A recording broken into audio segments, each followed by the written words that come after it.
Do I need to explain anything? Because y'all know what time it is. This is ITS. This is the one and only In the Scope podcast with your boy, Joshua M. Hicks, senior writer for War Media. And today's guest is a very special one. Last time we had the show, we had Craig Hodges, but this time, I had to keep the flow going. I had to keep getting the greats on the show, man. I had to keep the greats coming. And this guy is truly someone in Chicago that, he knows what he's talking about when it comes to sports and fitness. He is someone that has experience as being a former Chicago Bulls trainer. He's also a former training coach at Purdue. And at the same time, this dude is part of a really intriguing fitness company called Future, not the rapper, by the way. But this guy makes the Google search tough right now. Right.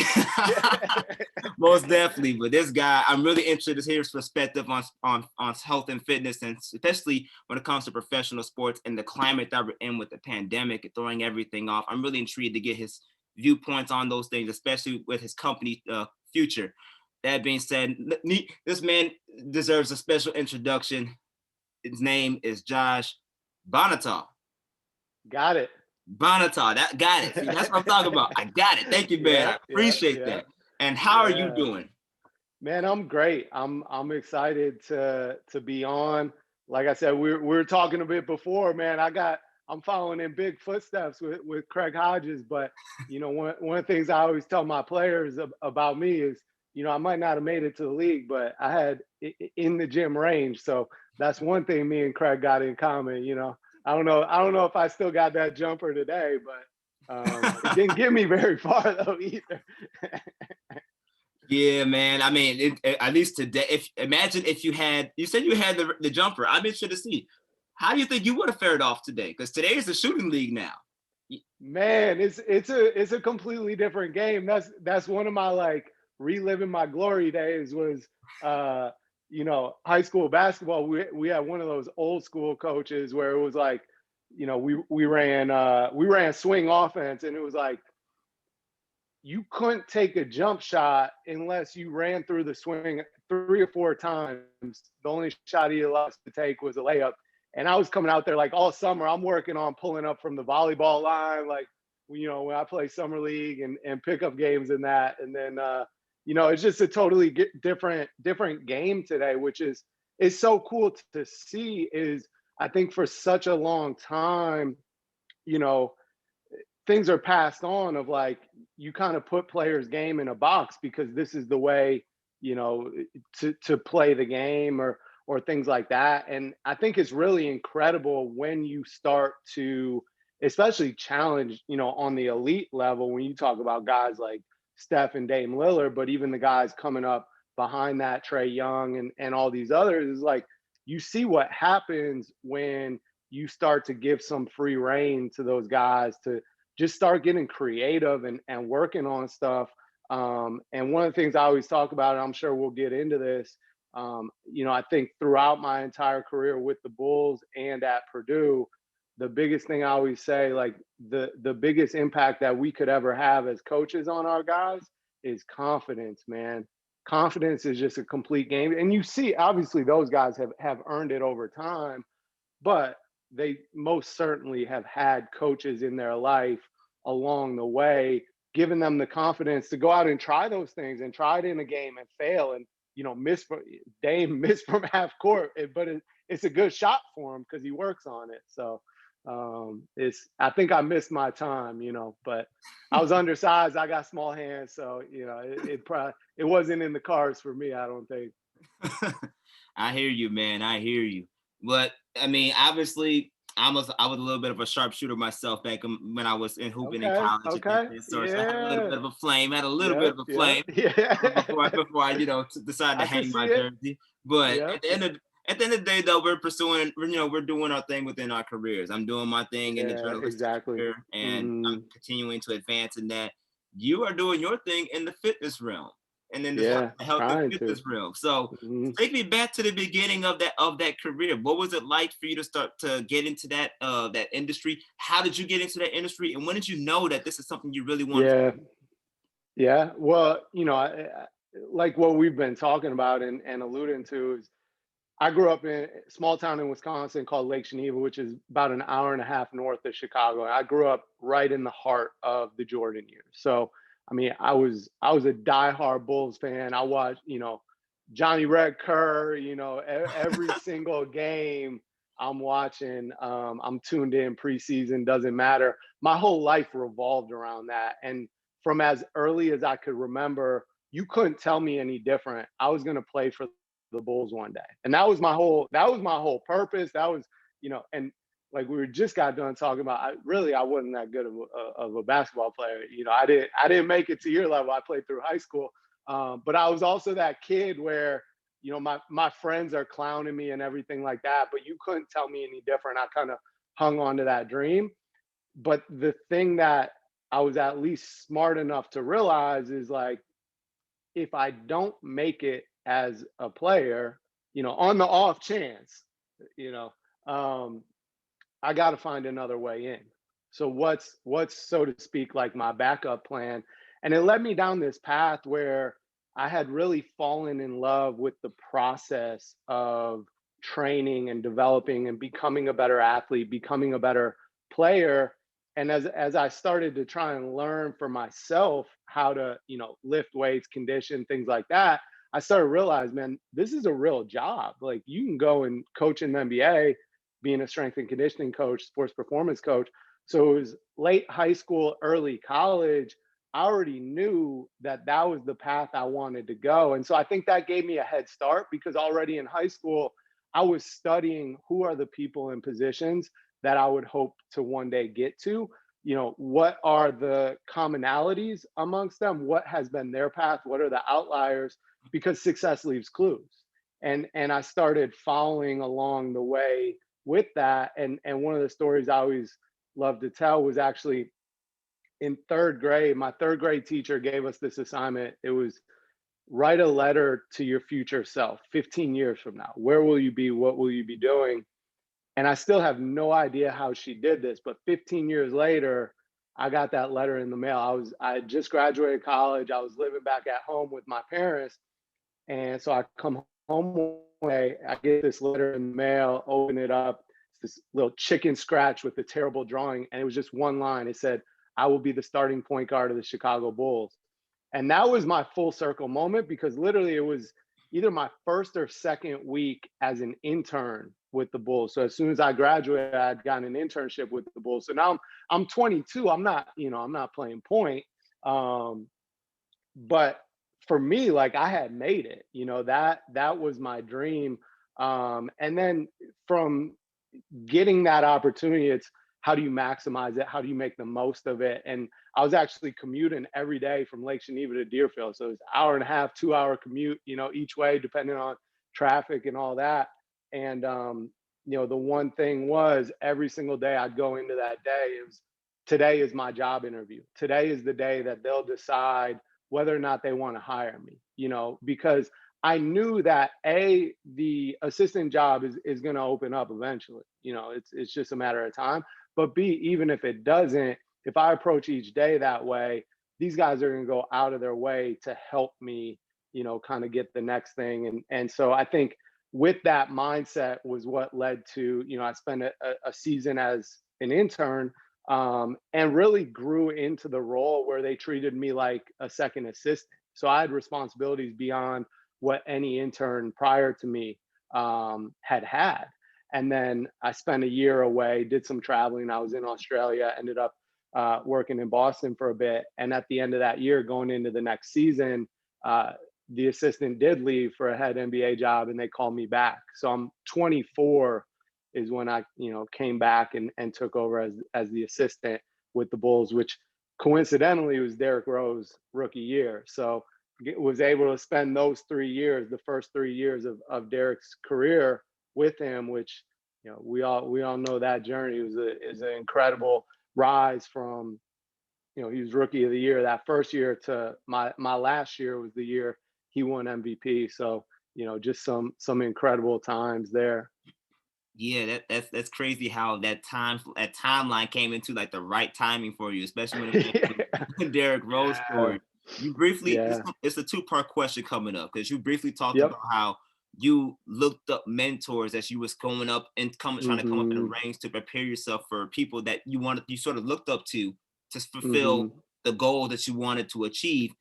Who were some of those mentors and how did they impact you when it came to ultimately taking that assistant position, Yeah. which especially in a time frame where Derrick Rose was a hot shot when he first got into the league. Oh I mean, yeah. he had Oh high yeah. expectations coming from Simeon, Chicago kid, did great Yes. things at Memphis. I think Yes. they only lost like maybe one game at Memphis Yeah, before the national exactly. title game, Yep. which was Yep. an Yep. incredible Exactly. season as already as Mm-hmm. is. And then you go from all of that success to coming back home as the number one pick Yes. for the Oh yeah. Bulls franchise. I talk about how Yeah. dealing with what you dealt with in the past and learning from mentors that you looked up to really propelled you for a really big opportunity that involved literally the Bulls' biggest star since Michael Jordan. Yeah. Oh yeah. Oh yeah.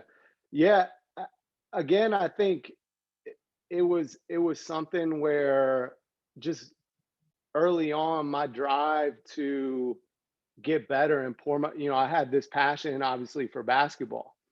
And so in that process, in that drive to get better, I was constantly seeking out anyone who could help me, anyone who knew more than I did. And I think when you think about it, and when you study, especially mastery of any discipline, and having mentors along the way, it's a lot of how it works. Like when we think about Tiger Woods, who was his first mentor and his first coach was obviously his dad from a very early age. And that was the person that helped get him from kind of A to B in his journey. But then it got to a point in his journey where um, essentially he'd outgrown his dad as the mentor. And now it was time to, work with someone else and kind of level up in terms of a new mentor to take him to that next step. And so I think along my path, that's a lot of what it was even early. It was just who are the people at the YMCA in my hometown that, I come in and I see as the biggest, strongest people in the gym and just start bugging them, asking them questions. And then through that, as you build relationships, each relationship kind of leads to the next, each opportunity kind of leads to the next. And also I think it's, you got to beat down doors. So then when it became relevant, when I was in college, um, for instance, I had built a relationship with a buddy who I'd always played basketball with at the COREC. That was the student manager for the basketball team at Wisconsin. And I didn't ask him right away, but after we'd been friends for a good 6 months, I was, hey, by the way, could you introduce me to the head strength coach for the basketball team? And by that point, we have a relationship. He knows what I'm about. I didn't just come in day one, I found out he's a manager and ask for this introduction, and I think a lot of it is you think about being a giver just in general. So even as a mentee, how can I give? How can I add value to this other person? And even one of the ways to do that is circling back, like when they pour into you, when they tell you maybe to go learn something or read a book or whatever, follow through on that, circle back, tell them what you learned, how, the impact it had on you, to show that their time was valuable, spent with you to help develop you. Um, but anyways, going back to that, that was one where I was able to get in to observe a session, and that was going to be my break. It was like, I'm going to, you know, kind of when the session's up, I'm going to ask them, hey, can I help volunteer? I'll do anything. I'll get your coffee. I'll, get your dry cleaning, whatever just to get in there. And he said no, but he was like, anytime you want to come back to observe a session, just let me know. So every 2 to 3 months, I just come up with an excuse to hit him up and come back in every 2 to 3 months. At the end of the session, I ask the same question, same answer every time, no. And this went on for a good 2.5, 3 years. And it was through that persistence where finally he said yes. So I think along your journey, and he became obviously one of my biggest mentors, which also unlocked two other coaches I ended up working with at Wisconsin, who happened to have, one of them had interned with the Bulls previously, and the other one was very close with ultimately my boss with the Bulls. And so it was, it's that combination of, yes, relationships lead to the next, opportunities lead to the next, but also, being persistent. Like, don't take that first no. Keep coming back, keep coming back. And then along the way, it's just been this idea of surround yourself with excellence is something I've always tried to do. Is like, who are the best people in the world in whatever discipline I'm trying to learn, and how can I connect with them some way? How can I learn from them? And then over time, as you build those relationships, then what's I think really powerful, what sets you up to be successful in your journey, is those become the people who are your counsel. So when you're kind of navigating, whether it's your career path or big decisions, now you have these people as kind of the strength in your counsel, guiding you along the way. You met Derrick Rose in 2008 when he was first drafted, and that was your very first real opportunity as an assistant trainer or Hmm. strength and conditioning coach Hmm. with the Bulls. Talk about what was like your first moments really meeting him, and how did that come to play? Man, Derek is someone who I always talk about. I mean, he's one of the most impressive dudes I've ever been around. And, everybody knows the athletic talents and kind of the gifts he had on the basketball court. But what always stood out to me was who Derek is as a person. Just the humility, that he has, the the way in which he kind of carried himself. Now he's very much an introvert. So for the longest time, especially early, speaking in public, giving interviews, stuff like talking to people he didn't really know, he wasn't really close with, was kind of hard for him. He had to kind of learn that. But what you saw was, obviously he's a 18, 19-year-old kid at the time, number one pick in his home city, everything that you just mentioned. And I think at the time it's when social media is starting to come out, and so you're seeing this rise of superstars, and I think a lot of, and right, wrong, indifferent, we think back to like the decision with LeBron and make this big, and Derek was never about that, and I think just his humility, especially as he rose. um, I always, to me, it was like he was the most humble superstar you could imagine, and just how polite, how respectful he was. I mean, even with me, I was 24 when I'm coaching. I'd coach him. He's like, "Yes, sir." It's like just stuff like that. Just all those little things. But you could tell, especially his mom, obviously, raised him right, very high character, incredibly curious, and but it took time. You had to build that relationship with him to where now he really started to open up to you, and I think he was someone where, and I learned this lesson along the way with a lot of people, but you really saw the value and the impact of building a relationship and genuinely taking an active interest in this other person. And it doesn't matter, like, this dude is on top of the world in basketball. He's a superstar, but we're all people. So I think it applies across the board. And it's one of the things I think intuitively I learned through coaching, and I learned through, you asked about my mentors. So obviously Eric Helen and Al Vermeil, who are the strength coaches there, are big mentors. But even, I mean, we have players like Lindsey Hunter, Kurt Thomas, PJ Brown, my very first year vets, who've been around, Adrian Griffin. I'm expected to coach them, but really they were teaching me lessons every single day on life and coaching. And one of those intuitive lessons was, this idea of kind of collecting and connecting dots, which now at Future, that's one of the biggest things that I think we've leveraged on to set us apart, is how do we really collect and connect dots with this other person, and it's taking an interest in this person. What is important to them? Who are the important people in their life? What's going on in their life? What are they passionate about? What, all these sorts of things. Finding that out is collecting dots, but then later, how do you connect that? And over time, what you do is you sort of form, this tribe. And Derek, one of the things that always stood out to me, that I just thought was special, was you know, my last year was when he won MVP. As soon as that season finished, it was literally 2 days later I started with Purdue. We lost to Miami conference finals. 2 days later, I started with Purdue. And so then fast forward after the lockout, I think it was the first preseason game in Indianapolis they were playing. And so I come down for the game. And after the game, Derrick made a point to come because he knew I was there. So he made a point to come out where, you know, the family sits.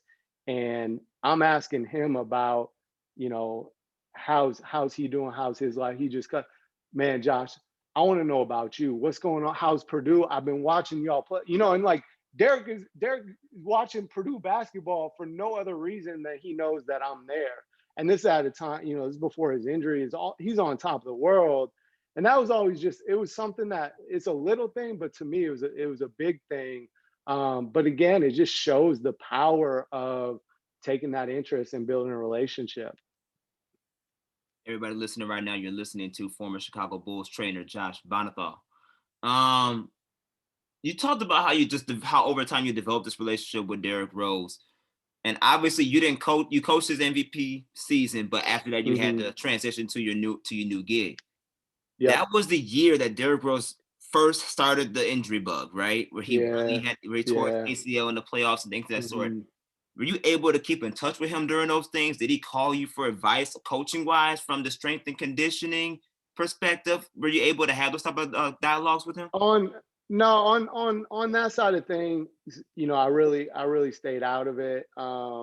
He'd always give me a hard time anytime, like if I was back in Chicago or like I said, they'd be in Indy for a game, I'd come down. He'd give me a hard time, like, you know, you gotta call me, you gotta text me, stuff like that. I'm, you know, at the time my thought is like, man, everybody's trying to get at you, Derrick. Like I'm trying to leave you be. I'm trying to, you know, give you some space. But you know, he was in, and it was still my mentor at the time. He was in incredibly, you know, capable hands. I think you have such a crazy series of events because I think one of the things people forget is the lockout happened that year. And Derrick was somebody who, when he came to us with the Bulls, he'd never trained, he'd never been in even at Memphis, they just kind of let him be. He was very standoffish to the weight room. You know, he wasn't comfortable in there. Memphis kind of stayed hands off. And so it wasn't until he came to us where we started to train a little bit. And I think what we did was we thought about how can we meet him where he's at. And one of the things most people don't necessarily think intuitively, he's such an incredible athlete, but he was a novice in the weight room in terms of training. So it wasn't like we're loading up a bar on his back or things like that. It was, you know, especially early on, how do we get him comfortable? How do we meet him where he's at? And so it's a lot of body weight type stuff, isometrics, just basic foundational movements, teaching him how to move, building a confidence. But like I said earlier, building that relationship to where now he enjoys coming, you know, he trusts us, he enjoys coming in, and it helps him. And I think one of the things that you saw in his first 3 years, and I always say this too, if I ever told you, if anybody ever told you, oh yeah, like, you know, we helped Derrick get faster and more explosive, I'm either delusional or I'm straight up lying to you. I mean, Derrick had that. Now, what we did was we helped him kind of be Derrick Rose 100% more consistently throughout the game, throughout the season. And year one, the challenge was, you know, he'd never trained before, and his diet was everything you read about, the gummy worms, the candy, all that. And so year one was almost like, let's just introduce him to real food. I mean, it was a win for us going from like candy to maybe getting McDonald's or Burger King. You know, that sounds crazy, but it's like, again, if we try to go from candy to let's eat grilled chicken and salmon and, you know, vegetable, all this stuff, it's not going to work. So you have to creep it. And we're doing the same thing with training. In the off season, he's being pulled so many different places with Adidas and, you know, all these things. So I think each year we were able to make some progress in season. And then off season, you don't, you know, you and this is common with a lot of guys, you don't see them. So it breaks the continuity. Then we'd build back on it the next year. And by that third year, when he won MVP, the thing that I think we were able to help him with was what you saw throughout that year was he was able to be himself throughout an entire game. And I think one of the biggest reasons he won MVP that year was not even what he's doing at the start or the end of a game. It was what he was doing in the middle. Anytime a team would go on a run, Derrick had it in him physically to turn on his gas and go 100% and just end that run. You know, it was all those little things where year one, year two, he couldn't quite do that, and he was able to sustain it over a longer season. Well, we finished that season, it goes late, and now you go right into the lockout. So starting July 1, anyone from the team can't even, I mean, you couldn't send them a text to congratulate him on something. Like, you can't have any communication. And so now he went this extended period until basically middle of December, and you're going right into training camp. And, you know, he's not necessarily training during that time in terms of the physical. He's doing everything on the court, but maybe not as much there. You know, and then you're going into, I think, a 3-day training camp, and then they start the season with a back-to-back-to-back on the road. You know, and it was just, I think you saw it. Obviously, it was magnified with Derrick, but there were so many other guys that went through it. And you know, it was just, I think it, you know, kind of, it was just all these factors, you know, wrong place, wrong time, all this stuff, you know, just adding up. So it was, that's I think that's been a hard time for all of us to think back of, man, like where he was headed, and kind of what that, you know, what happened as a result, you know, just but to think about everything he's battled back from, just that motivation and that drive to keep coming back, you know, I think says so much about his character as well. And that's the next thing I want to tap into, because obviously he's made his comebacks to where he's putting up pretty much MVP numbers. Like Hmm. we're accustomed to seeing when it comes to the MVP Derrick Rose. He may not have the same athleticism per se, but he still got some nice pep to himself. Still got a nice little Oh bounce. yeah. Oh yeah. And his skill set has been that much more refined, to Yeah. where he can actually, you know, play the regular skill set that he has without having to do too much to his game. Um, Hmm. Obviously you weren't there when, you know, he went through his injury bugs and things of that sort, but he had to go through a lot of training. He had to go through a lot of Oh yeah. mental health issues per se, and including the Hmm. confidence to get back to Yeah. where he's at now. You said Yeah. part of your job, what as a trainer, was to help give him that confidence. Hmm. I wonder, in your opinion, maybe the basis, like the basic things that you guys had to teach him over time, do you think that really benefited him, so that when he went through these hardships, he was able to utilize some of that motivation that he was able to build from those days um to build forward?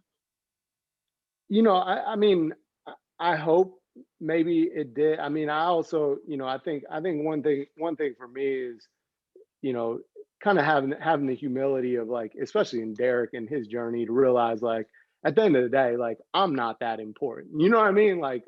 You know, I was able to hopefully have some influence and impact over time. But I think that's also one of the things that helps you have impact and influence in the lives of others. And especially when you talk about elite athletes, is because it's not about me, it's about them. It's about helping them, and it's about kind of setting aside your ego to understand, um, you know, in the grand scheme, it's, you know, it's about them. I think, you know, hopefully just even giving him some confidence in starting to understand how to train and build some trust there.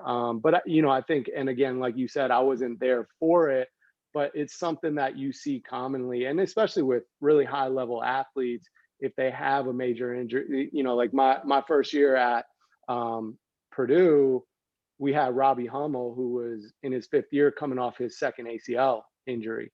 And he's someone, if I think everybody remembers, before the first one, he was a lottery pick. He's probably coming out that year, you know. And so we had him, or I had him. My first year was his last year. He played every single game. It was the first year in his career he never missed a game.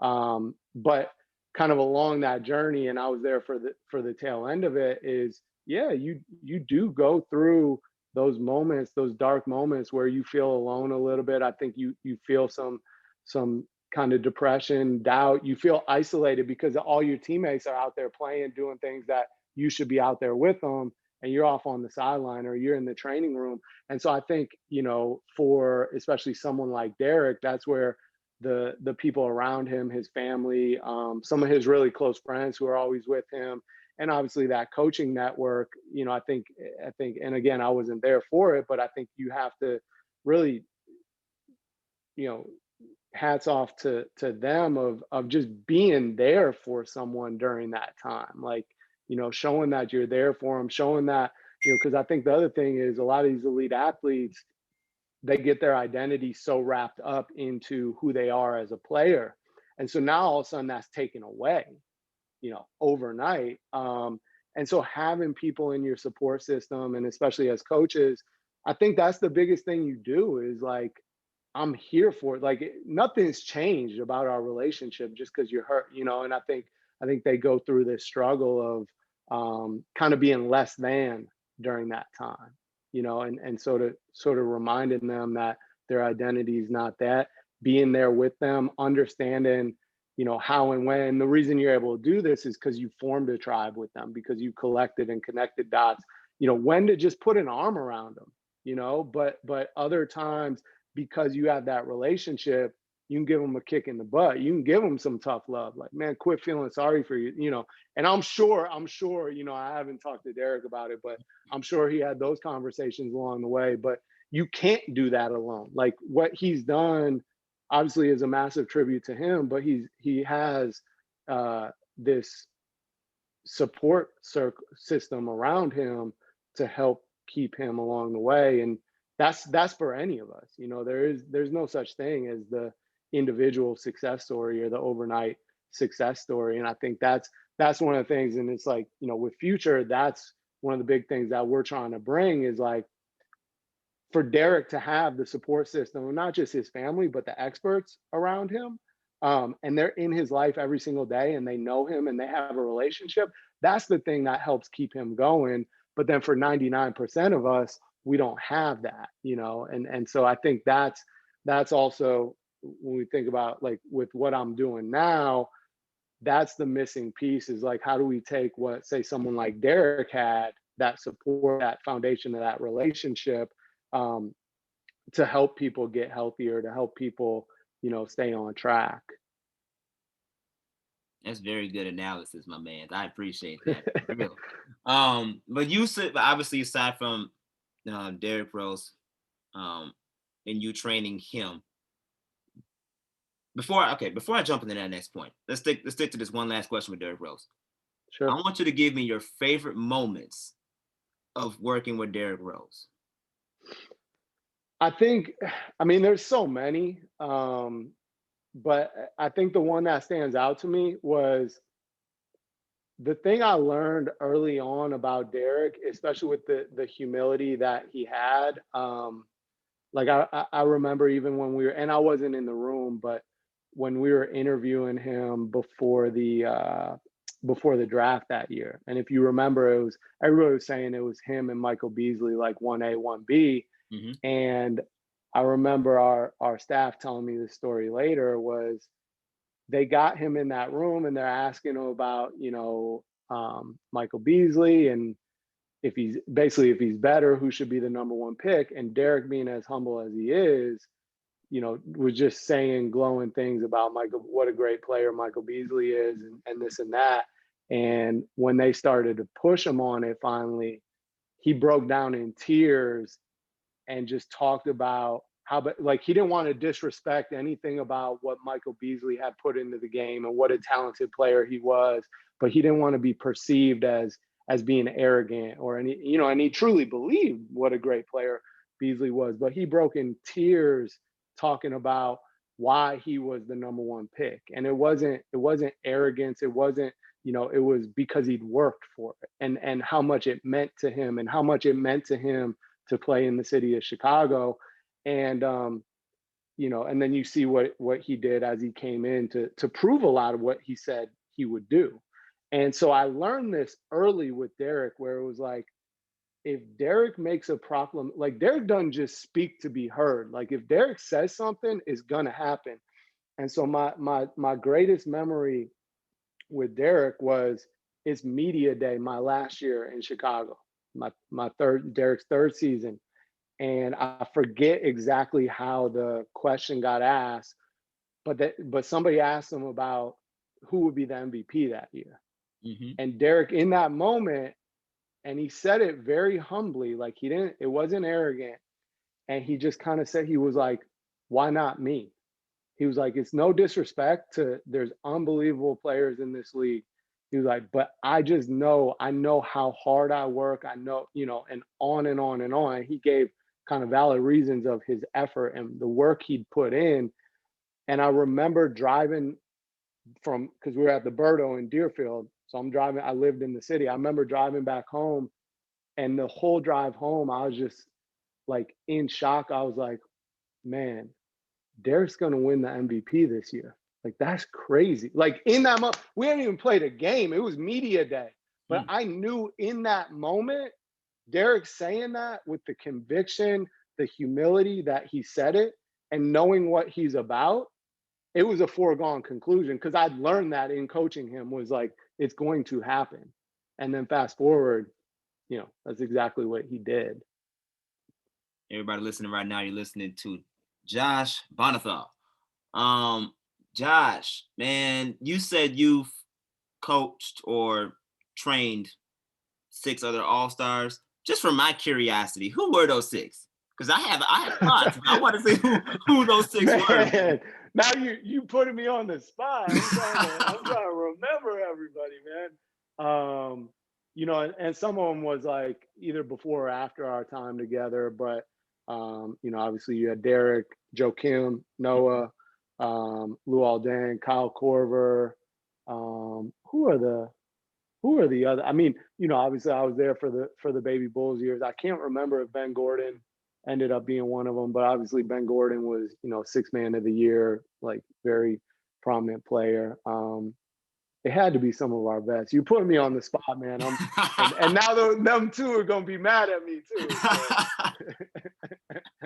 We might edit this one out. I mean, I asked because we're in a pandemic, right? Yeah. And there's a lot of top tier talent that even though they have great talent, they may not train or put in the same amount of work or even had the capability of putting the same amount of work. I mean, that was one of the flaws of the bubble situation, right? Because of the fact that starting off, there was a lot of sloppy basketball because people didn't have a lot of people didn't have places to train and, get in the gym per se while this pandemic, while they started trying to figure things out with this pandemic. And not everybody can be LeBron James, where you can spend $1.5 million on your body and be perfectly fine, like nothing happened. And not to mention where he started from before doing all that too. It's kind of like Derrick. Not everybody can be LeBron. Not everybody can be Derrick.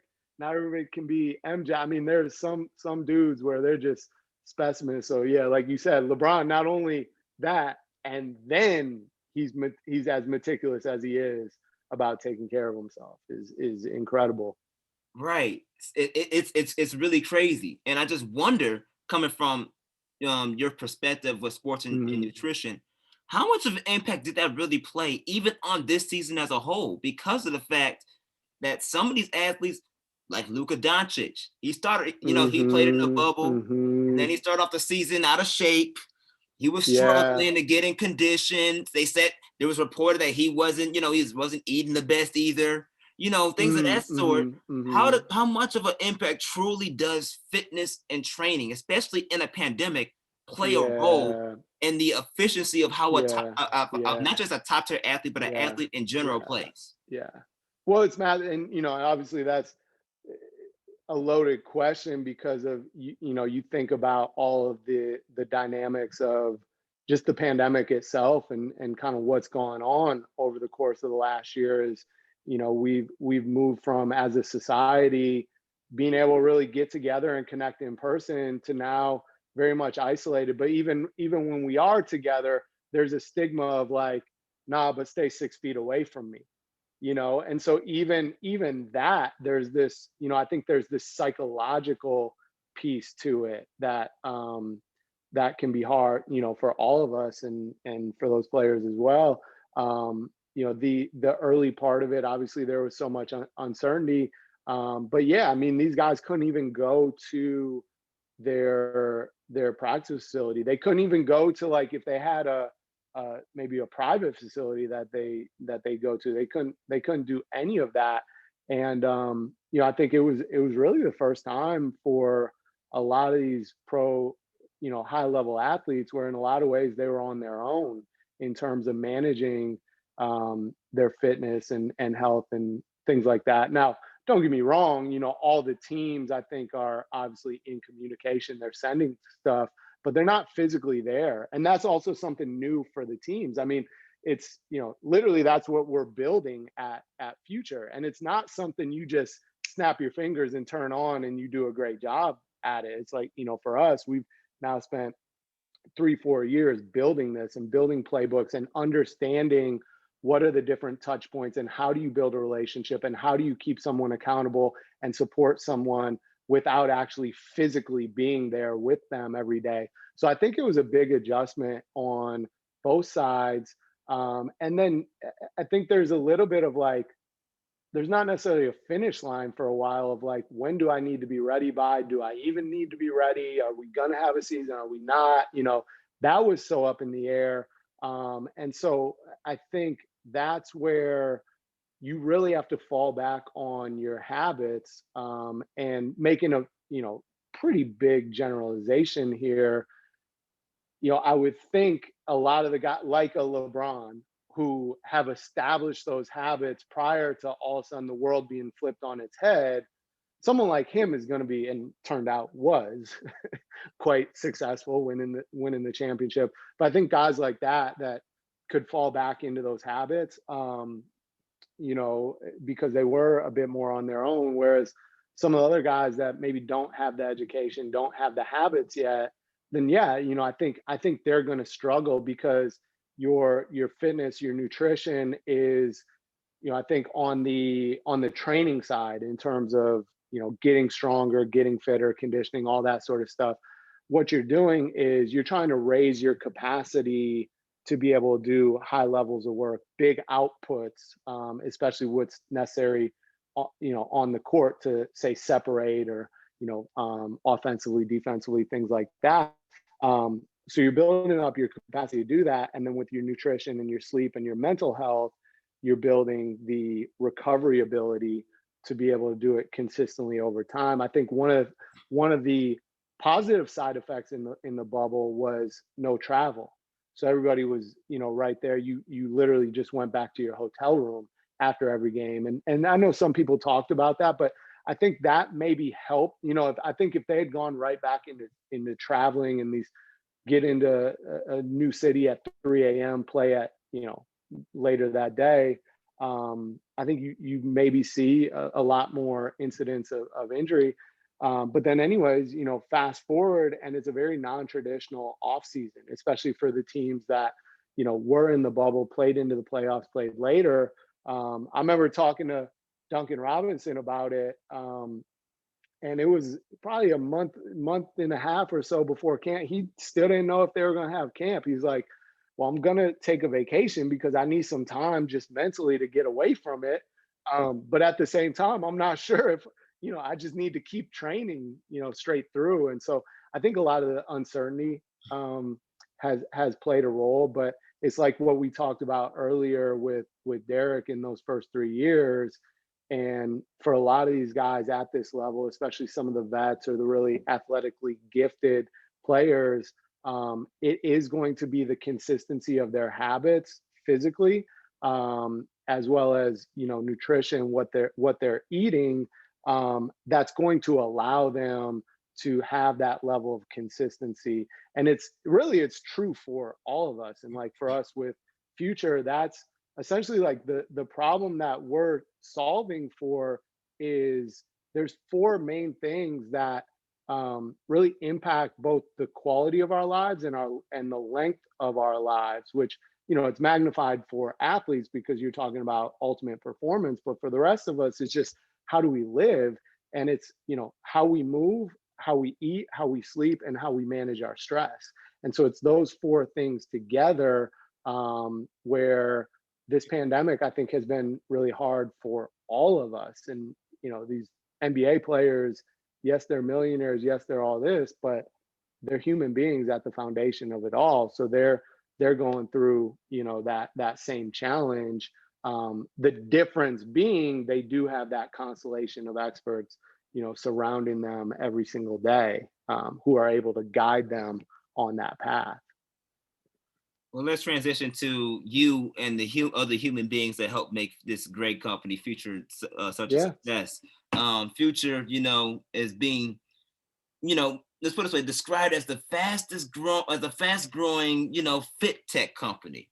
Yeah. Um, Yeah. you obviously being as the vice president of conditioning, training, and strengthening. Um, Go more in depth about how did Future start? How did Future become Future? How did it get started? Yeah. How did that process go into play? And how did you want to get in the type of role, which is pretty much very Hmm. similar to what you've been doing all your life? Yeah. Yeah. Yeah. Well, for us with Future, really how it started was our CEO Rishi Mandal, and he has a really unique background in that he was a college athlete himself. He played soccer at Stanford, and so he came up through that sort of high performance environment. He experienced it firsthand, where it was like, I mean, if you want to be successful, like you have literally every resource available to you. Like you can't fail, unless you go out of your way. And so that was the early foundation of his career. He ended up getting into some different things in tech. He was an astrophysicist by trade, worked at Google, started, his own company. But along the way, he ended up getting into venture capital himself, and was really interested in the health and fitness space, and started learning more and more about it. And when you start to look at the health trends in our country, um, they're continuing to get worse, which seems counterintuitive because now we're actually like bombarded by all this stuff, like connected fitness products, nutrition, organic this, like, all these different things. And so I feel like in a lot of ways, we're probably talking about it as a society more than we ever have. But yet when you look at the trends, they're continually getting worse. And in fact, when we started or when Rishi founded the company, it was at the time 70% of our country is obese or overweight, 7 out of every 10 people. Recently, and now you throw the pandemic in there, so there's a bit of an asterisk, but nonetheless, it's actually gone up. It's 75%. So it's getting worse. And when you look at kind of the underlying root of that problem, 80% of us are not active enough or at all. And then what that results in, and we were kind of touching on earlier, is 80% of us will one day die of some type of chronic type condition or disease that's nearly entirely preventable. So it's things like heart disease, obesity, diabetes, hypertension, all these type of things. And it's not uh, it's not rocket science to figure out that, like, we need to move more, we need to eat better, these different things, but yet it doesn't happen. And how our healthcare system is set up, and hospital industry and everything like that, is everything is reactive. It's not until you become obese or you have diabetes that now your doctor can tick a box, and now you qualify for all this care and coverage and all these different things, when in reality, it's really too late at that point. Like, it's not, but it is. But bigger than that, something should have been done long before it ever got to that point. And so when looking at this problem and thinking about how do we solve this at scale, the first place we turned, the first place, Rishi looked, was obviously falling back on his background at as a college athlete and all the support that he had, and starting to dig a little deeper. And when you think about it, when you look at who is the small subset of people that have overwhelmingly solved this problem, and it's pro athletes, it's elite athletes, it's and actually also like billionaires, a lot of billionaires that have unlimited resources. And so we looked at how have they solved it, and it's the same across the board. every single one of them that gives a crap about being healthy, about managing their day-to-day health, is overwhelmingly successful. And the reason for that is because they're able to outsource it. They're able to outsource every aspect of it. And for them, it's not even just the one-to-one, performance coach, personal trainer, who, by the way, is in their life every single day. And not even like they go to the gym to see this person. This person comes to them. They travel, this person, like LeBron, everywhere he's been, the first person who's there is Mike Mancias, his trainer. He's been with them in Cleveland. He's been with them in Miami, the Lakers, even Jimmy Butler, Armando Rivas. Everywhere Jimmy goes, Armando's there. Minnesota, Philly, Miami, and these guys travel in the off season. For Jimmy, he travels, Armando's with him. Same thing with LeBron. Mike Mancias is with them. But beyond that, they actually have a whole constellation of experts. So they have not even just a dietitian, they have a personal chef, making it as easy as possible, not telling you what to eat, literally setting it down for you. Here's what you need to eat, when you need to eat it. It's already been prepared. They've done the shopping. They've cooked it. They know your taste preferences. They know, everything that you need, dietary needs, all those sorts of things. And this continues on out to, someone that's working with them on their mental health, mental performance, physical therapist, and all the way on out to their doctor. And they have this constellation, they have this team. And really the power of it is not just the expertise, but it's the relationship. Is every single one of these people have, the relationship Armando has with Jimmy Butler or Mike Mancias has with LeBron is insane. They've been through all the ups and downs. I'm sure, like, LeBron gets in his low moments, Mike Mancias is one of the first people he's probably going to turn to. Mike's been there with him. Mike understands how he ticks. Mike understands, again, thinking back, do I put an arm around him? Do I give him a kick in the butt? Because it's more than just the science. It's more than just, the plan.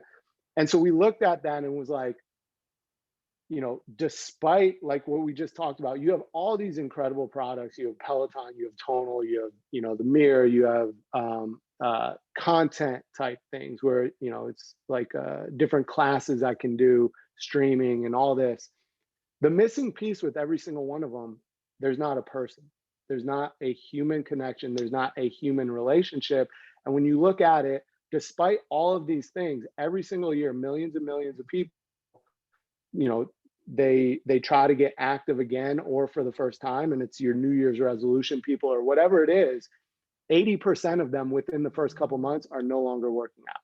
And so the bet that we made was the missing piece is this relationship.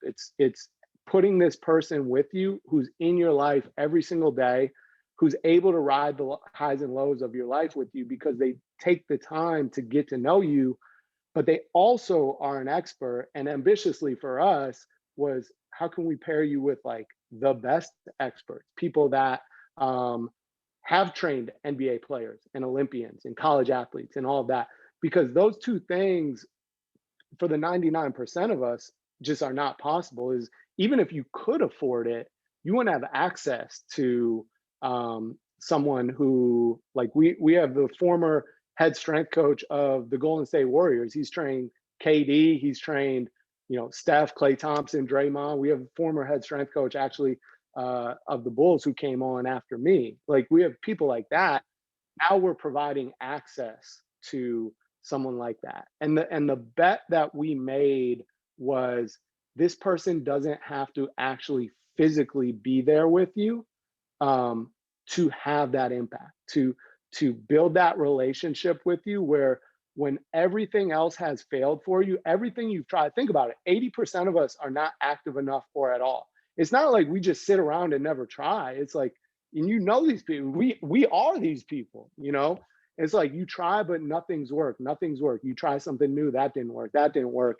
And so our bet was, by pairing you digitally where this person is in your life, that's going to be the missing piece that allows you to stick with it. And so far, that's what we're seeing is all of our across the board, on average, every client who's signed up with us has doubled the number of times per week that they're working out. But I think the most special part about it is it's not the transactional piece of the workouts, it's the relationships. Our clients are trading on average 5 text messages with their coach every single day, 7 days a week on average. So literally you're talking to your coach on future more than you're talking to like some of your closest family members and friends. And this person becomes a friend. They become literally the front door of your day-to-day health. And we started with coaching and pairing you with these elite, amazing, performance coaches, personal trainers, because it turns out that to be the head strength coach of the Golden State Warriors, you might not be a registered dietitian, but you know enough about nutrition to help the average person create better habits, eat better. You know enough to help them think about sleep and sleep hygiene and sleeping better and managing their stress. And, so we're able to start there, but then ultimately the vision is how do we end up laddering up into these other areas of your health over time? So we build out more formally a nutrition platform and mental health, mental performance, and sleep recovery, stress, eventually on out one day to your doctor being a part of this platform. And now we have built this constellation of experts. So that's kind of the where we are now, but where we're thinking about going ahead is ultimately the goal is how do we help hundreds of millions of people one day live more quality lives, but also longer lives. And this brand, this company Future is also an app. I believe it is. You Yes. can get it on Apple, on Yep. Apple Yep. Watch or something like that. Can you go in more Yep. into Yep. how that actually So works? yeah. So right now, Future is exclusively on Apple iOS. We're working on Android later down the road, but right now Apple. And one of the reasons we started there is because of the Apple Watch. And so for every one of our members who signs up, which you can find us future.co or else in the App Store, the Future app, any one of our members, when they sign up, if you don't yet have an Apple Watch, we send one to you, we loan one to you. And the reason that we do that is because our coaches are not physically there with you, but by having the Apple Watch and wearing that as you're working out throughout the day, things like that, your coach is able to see really like deep insights about what you've just done, how you're progressing. So immediately, as soon as you finish your workout, your coach is able to see your heart rate. They're able to see your activity data. If you went for a run, they're able to see your pace, your elevation, your distance, all these types of things, which allows us as coaches, the same way as you would with pro athletes, to be able to adjust the plan throughout the week to, how your body is responding, what stresses are you going through, because that's also the thing that pro athletes have is this very intelligent, almost kind of auto regulation to their programming. It's one thing to have a plan. I think that's one of the things that we really leverage on is with some of these other products where it's not personal, it's very fixed. So it's not taking into account how are you actually responding to the stress of that training, how have you been sleeping, all these sorts of things, which we're able to see with the Apple Watch. I think that also helps with that accountability piece, because even though your coach isn't physically there, they're going to see what you did. You can't just kind of mail it in like, oh, I did the workout, but then there's no data from your Apple Watch going along with it. So there's that accountability piece, which is necessary as we've talked about before, because without that accountability, if I'm doing something, maybe it's a Peloton ride or something like that. If I skip that Peloton ride, nobody's checking in with me. Nobody's saying, hey, how are you? What's going on? It's just, there's nobody watching. And that's a very powerful actual psychological phenomenon is the observer effect.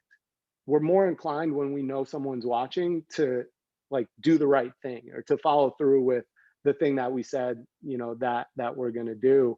But how it works from there is you start out, you have a FaceTime call with your coach, to get to know each other, to understand what your goals are, where you're working out, what equipment you have. And then from there, your coach builds you a custom workout, week by week. And we do it week by week because, again, no week is like the next. It's constantly changing what you have going on in your life. And even within the week, because of, again, that Apple Watch data, we're able to make adjustments within the week. You're able to text back and forth, essentially unlimited with your, like I said, our clients are trading 5 messages a day with their coach on average. And that's all right through the app. We're able to share videos, share pictures, all these different things. So your coach very quickly becomes the front door to your day-to-day health. Like maybe if we're lucky, we go and see, if we're, manage it, we go and see our doctor 2 or 3 times a year. With this, you're literally talking to your coach thousands of times over the course of the year. And so we're having those conversations as well about nutrition and sleep, and all of that sort of stuff. But then the workouts themselves are fully guided video and audio, as well as custom recorded messages in every workout from your coach for you for today's workout.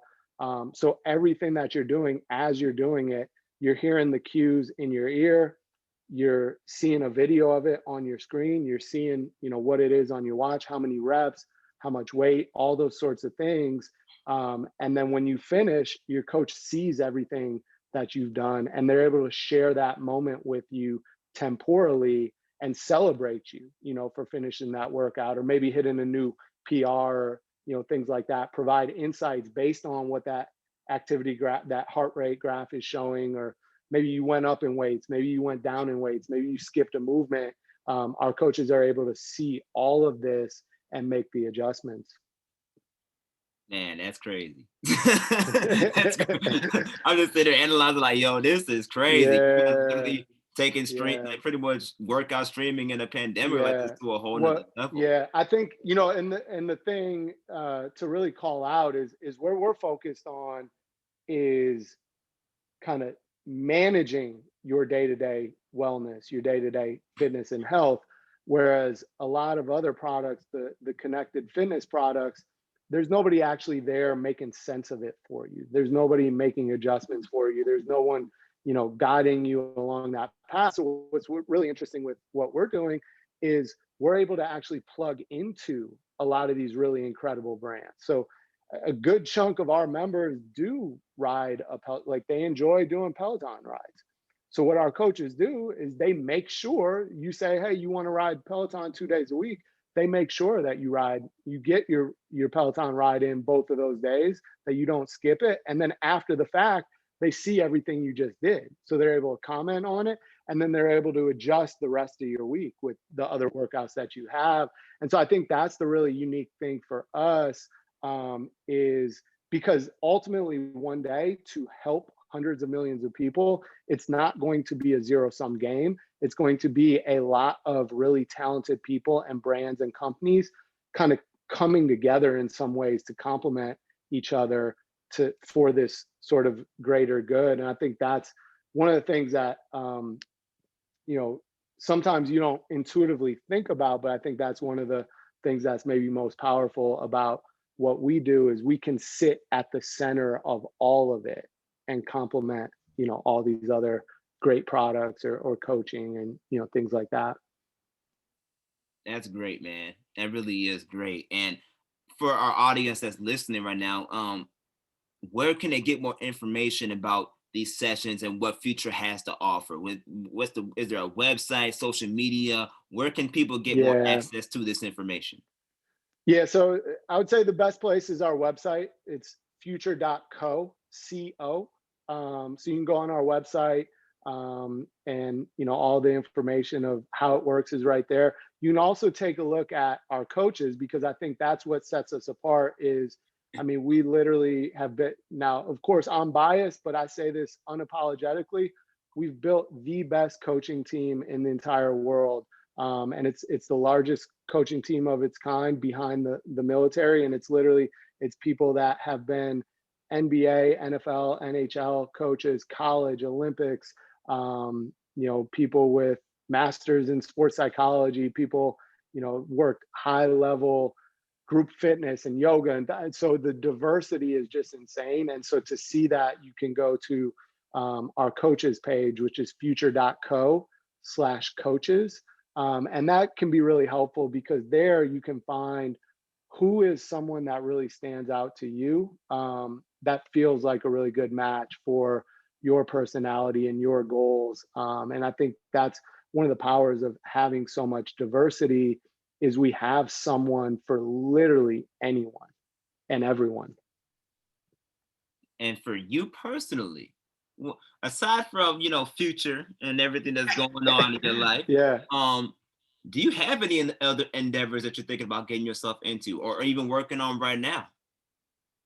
Yeah, I think for me, it's we have a lot of work ahead of us with future, and so along that journey, I think one of the things that I'm really trying to do is, we've built this incredible product that we know is changing people's lives. We know people love it.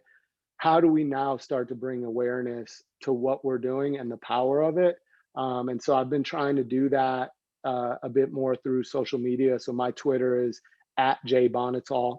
And so I've been trying to do a lot more threads, kind of hosting some different live sessions and things like that, with some top coaches and experts. And really, I think what it's about is helping other people unlock sort of that next level of performance for you, whatever that means. Obviously for a pro athlete and Olympian, it's winning a medal, but for some of us, it's just being being able to be more active for our kids, or sharpening, being fitter to sharpen mental skills to be better at work, things like that. So really a lot of things around that, sleeping better, eating better, and things like that. Okay, well, obviously, I'm going to continue to follow your work and what you do. But Awesome. I'm also going to be hitting you up because you may have to be my coach. Yeah. I'm just Let's just go. put it out Let's there. go. I Let's made this go. be Now like, we hey, look, we Josh. gotta get you on there. We gotta get you on there. Yeah.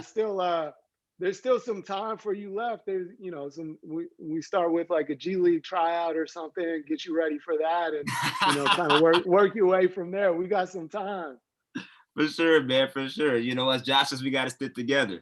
And Yeah. that being said, though, you mentioned your Twitter, your social media. If you're everybody listening to the show right now, you can obviously follow me on social media on Instagram and Twitter at Josh M Hicks Media, and continue to follow War Media on YouTube, Twitter, Instagram, you name it. We're all over the place, and we're doing a lot of great things. We are Regal Radio, and we're doing a lot of great stuff, especially with more ITS coming along the way soon. And Josh, I thank you so much for taking the time. I know we said it's going to be a short little thing, but things Hey, time got out of hand. But I when, really, when you relive those Bulls glory days, man, that's what it tends to happen.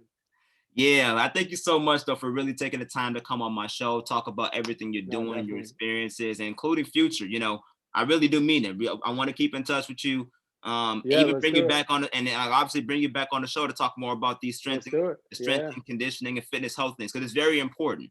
And future has a lot to offer with that. So I definitely want to keep in touch and bring you back on, and even find a way to maybe even participating in some of these things, because our mental Yeah, health and we'll health get you overall is on. We'll important. get you going. For sure, man. Thank you so much. I really appreciate you, I appreciate it. and you continue to have a good rest of your day. You too. Thank you. I appreciate it.